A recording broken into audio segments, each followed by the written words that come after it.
大家好，网上传出消息称，10月2日中午林胜奎从9楼的家中当场致死。福建省卫健委的3个原副主任陈辉、张永玉、林胜奎都出事了。林胜奎这个人的背景不一般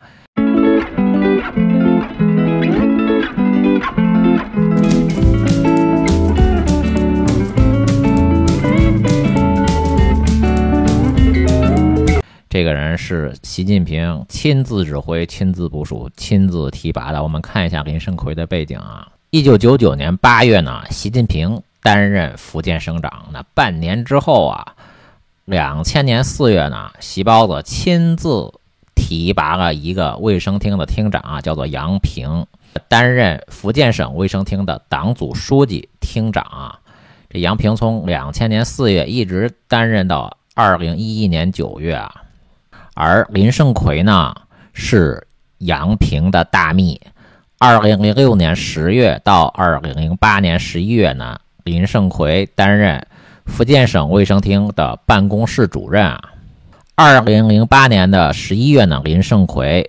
被提拔为福建省卫生厅的副厅长。当时的福建省长呢就是黄小晶。黄小晶之前呢是副省长的时候，习近平就是省长，两个人一起搭档黄小晶是和习近平一起在这个3房7巷打炮的炮友那黄小晶呢是福州的副书记杨步提拔的，杨步的小儿子杨建新呢是邓颖超的秘书。那习近平的老爸呢，习仲勋就是邓颖超的老公。周恩来长达10年给周恩来担任大秘1998年，杨步排行第2的儿子杨建忠的次子杨建忠和他老婆沈向洋呢定居香港，就移民香港那沈向洋后来担任凤凰卫视的栏目主编呢，沈向洋把这个傅小田介绍给习近平当情人的。那黄坤明呢就是黄小晶在龙岩地区行署，那后来就改名叫做龙岩市呢的秘书。黄坤明是黄小晶的秘书。那黄小晶担任福建副省长的时候呢，把黄坤明介绍给了福建省长习近平认识这习近平、黄小晶、黄坤明那3个人经常一起出去唱卡拉 OK 玩小姐习近平就更是发明了这个洗面奶这种独创的玩法。2024年5月份呢，黄小晶和林宝金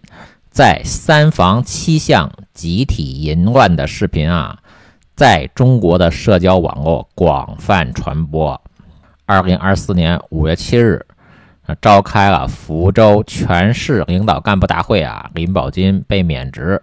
接任的新书记郭宁宁是一名女性2021年10月呢，福建省人民政府发布职务任免通告，任命林胜奎为福建省医疗保障局的局长呢。当时的省委书记就是尹力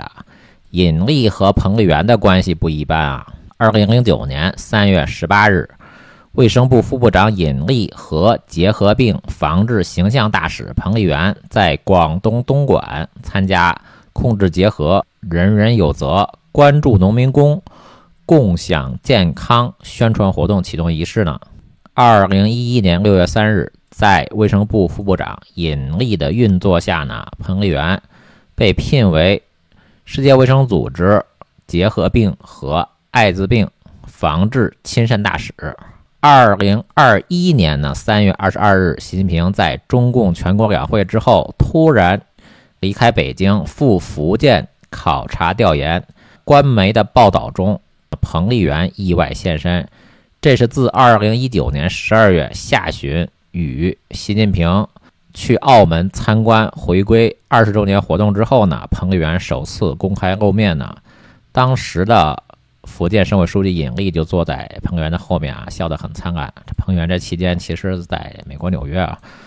那北京市委书记尹力其实最邪恶的不是他跟彭丽媛关系好，这都是后来的事情尹力的确有很深的彭丽媛的背景，但是就忽略了其他方面。尹力最邪恶的是，尹力是袁木提拔的，袁木把尹力提拔到国务院研究室的。那袁木就是很出名啊，他就是说6.4北京天安门广场没有死人，这是谎言啊。你包括袁牧的女儿去办美国大使馆的签证那个梗啊，非有人要较真儿，是真的还是假的，这就是洗地啊，也没什么意思，都流传那么广啊。这习近平为什么会提拔尹力啊？因为尹力就是这个袁牧提拔的，袁牧跟习近平什么关系啊？为什么这个三大派系中最极左的派系就是习近平这个派系啊？本来最极左的派系是四人帮那个派系啊，就是毛泽东的左派，但是四人帮已经被其他的派系联手给剿灭了。那剩下的三大派系呢？叶剑英、华国锋是毛泽东的右派，那邓小平加上陈云呢？大家看，当初收拾四人帮的时候，这个所谓的中央宣传口的负责人就是耿彪啊。耿彪的实际身份就是现在的中宣部长，就是他是文革之后第一任的中宣部长。整个1980年代呢，包括文化口、宣传口都或多或少的跟耿彪有关系啊，因为他的就是文革之后第一任的中宣部长呢，包括那个左王邓丽群啊，就是耿彪提拔的。耿彪提拔的袁牧，所以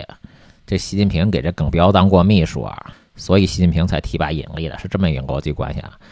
那习近平继承了左王邓丽群这一股政治势力啊，你包括那个现在的中宣部长李书磊啊，都是这一股政治势力啊，所以他天天开倒车啊。梁光烈也被抓了呀。习近平在军队所有的势力找到根呢，都是1980年代和更早的第一军呢。第一军就是张幼霞他爸张宗勋创建的，那梁光烈就是第一军出身的，长期在第一军当兵啊。毫无疑问，梁光烈是习近平派系的。梁光烈没有出席中共篡权75周年这个仪式啊，这大概率是被抓了。梁光烈他虽然是胡锦涛时代的国防部长，但是他是习近平派系的。习近平他老爸习仲勋给周恩来当了10年大秘。周恩来虽然他在军队没有任何的职务，但是文革期间所有军队的文件，你包括那所谓的3支两军呐，调动军队，你包括军委的办公厅主任胡伟，那都是周恩来的人，那些文件都是周恩来签字的，军队都是周恩来调动的。虽然他没有任何的军队的职务，但是周恩来他就是实际上的军委副主席啊。习近平就是继承了周恩来在军队的势力啊。我回复一下这名网友的说法，他说是那贾庆林是江泽民的铁杆吧？如果贾庆林也是陈云的人，那么16届政治局常委岂不是只有曾庆红一个江泽民派系啊？江泽民白当这么多年总书记啊。说实话，我真没考虑过这个问题啊。我们看一下第16届政治局常委啊，如果按照我的划分方法呢，就是邓小平派系是胡锦涛、温家宝和黄菊啊。陈云派系是吴邦国、贾庆林、吴官正、李长春和罗干。江泽民派系的确只有一个人是曾庆红呢。这种划分方法呢，解释为什么江泽民派系只有1名常委，这有点费劲啊。但是要考虑第17届政治局常委啊。如果这种划分方法去解释为什么习近平这个接班人既不是胡锦涛派系的，也不是江泽民派系的，而是第3个派系就是陈云派系的，那是不是就是容易多了？集体领导嘛，9个常委中陈云派系有5票，那就是陈云派系他们这5个人扶的习近平上位的嘛。而且呢，其他可以说的就是这个第16届中央书记处里面呢，曾庆红、周永康、徐才厚、何勇，这些都是江泽民的人。那其他的我只能慢慢研究再回答你。好的，谢谢大家。